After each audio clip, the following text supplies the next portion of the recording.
Nesse vídeo você vai saber por que é tão difícil arrumar um trabalho digno, um bom trabalho CLT. As causas são muito variadas, mas eu vou tentar mostrar para vocês aqui de forma organizada o porquê que você, dia após dia, tá mandando currículo e só consegue encontrar vaga de call center para ganhar um salário mínimo bruto e trabalhar 6 por 1. Então, por que será que conseguir um bom trabalho CLT é tão difícil, né? Para quem tá procurando trabalho sabe do que eu tô falando, e isso não só para quem ainda não tem uma escolaridade, até para quem tem faculdade, tem curso extracurricular, tá bem difícil arrumar um trabalho que pague pelo menos 2 salários mínimos e, infelizmente, a causa a gente já conhece, que é o Brasil. Eu dividi esse assunto em 2 tópicos, o estrutural e o prático, e aqui no tópico estrutural tem o CLT e o imposto. No CLT, eu vou começar falando dos encargos e exigências. Muitas pessoas não sabem, mas uma empresa contratar um funcionário CLT, ela está incumbida de diversos encargos e exigências que a CLT inclui para que a empresa tenha um funcionário registrado. E obviamente isso não sai de graça, então as empresas, quando elas vão contratar, elas já fazem esse cálculo de 13º, enfim, toda a questão que envolve contratar um CLT. A empresa faz todos esses cálculos e aí sim, quando ela acha que precisa de um funcionário, ela vai jogar a vaga no mercado. Só que como esses encargos eles geralmente afetam diretamente no gasto que a empresa vai ter com o funcionário, então isso é um dos empecilhos que afetam que haja mais vagas de trabalho e mais empresas contratando. E do lado do imposto, né, eu já coloquei imposto alto aqui porque todo mundo sabe como funciona o Brasil, e com o imposto alto,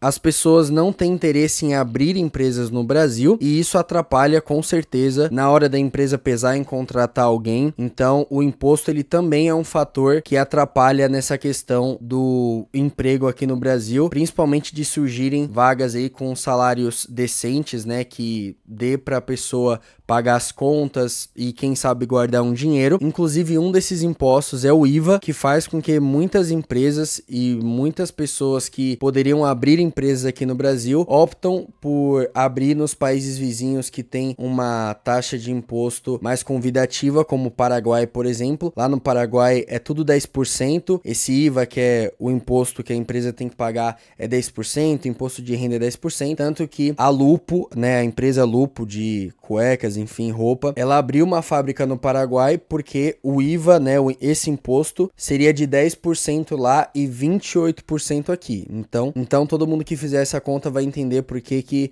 a empresa, como uma forma de estratégia de mercado, abriu uma empresa lá, gerando empregos lá e não aqui. Com os encargos e exigências, as empresas ficam mais seletivas. Então não é só você ter uma faculdade, muitas vezes, para você conseguir um trabalho que vai te pagar 3 mil bruto, você tem que ser bilíngue, você tem que ter habilidades extracurriculares, de acordo com o setor que você está interessado em trabalhar. Então já vai aumentando a complexidade para a pessoa lá no final que está buscando o trabalho, que ela vai ter muito mais dificuldade para poder ingressar, e as empresas vão preferir contratar alguém que elas acham que vão gerar valor quase que instantâneo do que ter alguém que elas vão precisar treinar e, enfim, e custear essa aquisição de habilidade que ela já precisaria já para o início da jornada. Se as empresas são mais seletivas, obviamente a concorrência aumenta. Isso devido ter menos empresas, devido o imposto ser muito alto, como eu já falei para vocês. Então, como a CLT tem um monte de encargo e por conta disso o custo por funcionário aumenta muito mais, as empresas ficam mais seletivas e por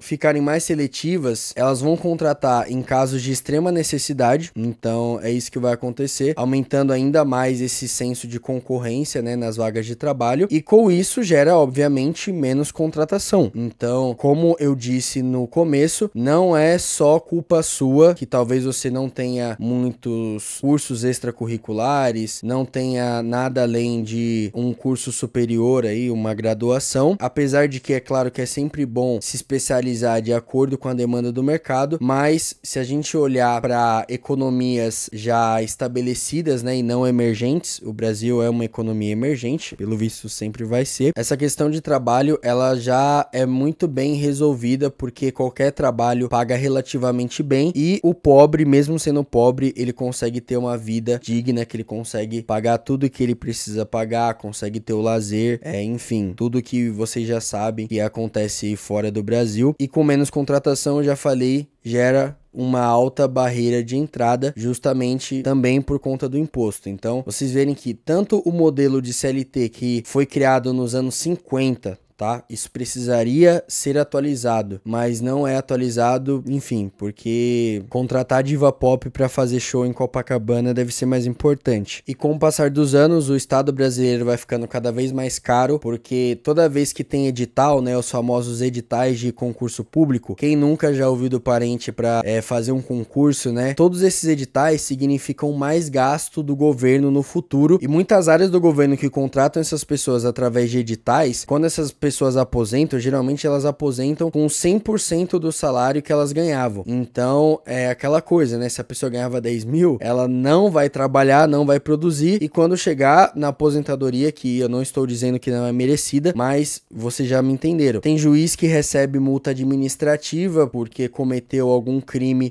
no processo judicial, e o cara é afastado recebendo salário. O homem, a mulher é afastado recebendo salário integral. Então, a punição dela é não trabalhar e continuar recebendo. Esse é o Brasil. E com tudo isso, né, com toda essa estruturinha que vocês estão vendo aqui, termina com você, carinha triste, desempregado, que é o que tá acontecendo agora.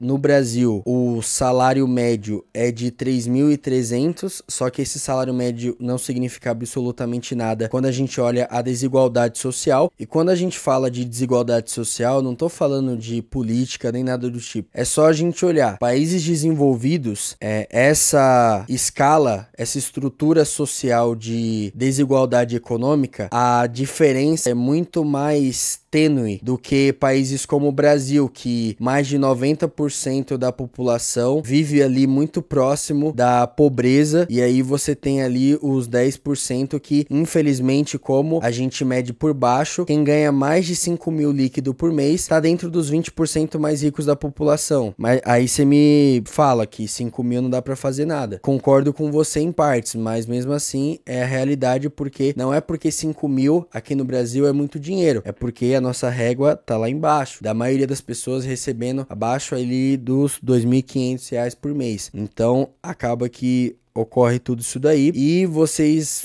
podem ver como a estrutura funciona. É uma estrutura que precisaria ser reavaliada pelo governo, coisa que não vai acontecer. Geralmente você só consegue sair dessa roda de ratos caso você tenha alguém que te indique para um trabalho, fora isso não vai acontecer. Vocês agora já sabem um pouco mais do porquê que tá difícil para vocês encontrarem um trabalho aqui no Brasil. Agora, indo pro lado prático, tá? O RH é uma entidade peculiar que a gente tem aí nessa jornada de procurar trabalho, porque muitas vezes não é pela sua competência, você sabe às vezes da sua habilidade, você sabe que você poderia contribuir para aquela função, só que é aquela coisa, né, gente?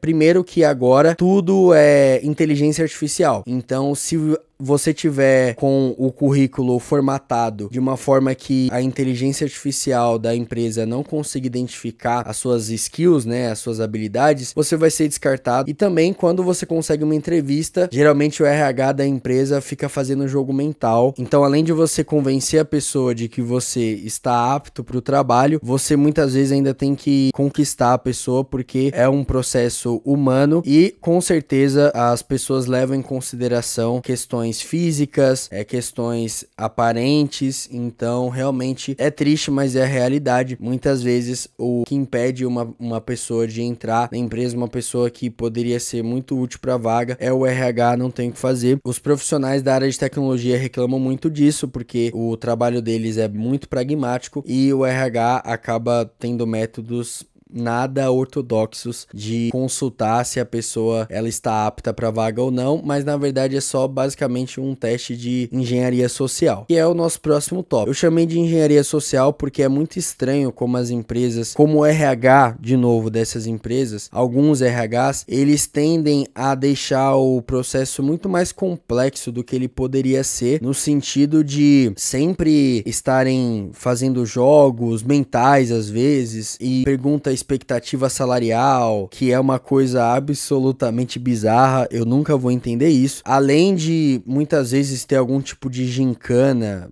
enfim, todo mundo já sabe do que eu tô falando. Então, além de ter o problema da CLT e o problema dos impostos, que já dificultam muito para quem quer conseguir um trabalho decente, ainda a gente tem que passar por esse processo de engenharia social que o RH costuma fazer. Provavelmente, se alguém tá assistindo esse vídeo, eu não sei para quantas pessoas o YouTube vai entregar, muitos desses processos de contratação já gerou uma certa humilhação na pessoa. Não no sentido de que a pessoa que estava fazendo a entrevista humilhou você ou humilha os candidatos. Não. Esse tópico de humilhação eu coloquei mais no sentido de quando uma pessoa está procurando trabalho, ela muitas vezes está precisando de uma renda, né? Obviamente. A pessoa começa a se candidatar a muitas vagas de trabalho que ela tem interesse e a cada processo seletivo frustrado, isso vai gerando uma sensação de que, pô, você é um inútil, né? Você não serve pra nada porque você já fez aí diversos processos seletivos e você muitas vezes não passa da primeira fase. E isso não acontece só com você, tá? Tem vários relatos no infame LinkedIn. Eu não gosto muito do LinkedIn, mas eu vi um relato de uma moça que ela fez 18 entrevistas e nada. E ela parecia ser uma moça que ela tinha ali as habilidades, trabalha com questão administrativa, RH, essas coisas. Só que ela fez 18 entrevistas e ela não tinha conseguido um trabalho. E isso vai gerando uma humilhação no sentido de que, poxa vida,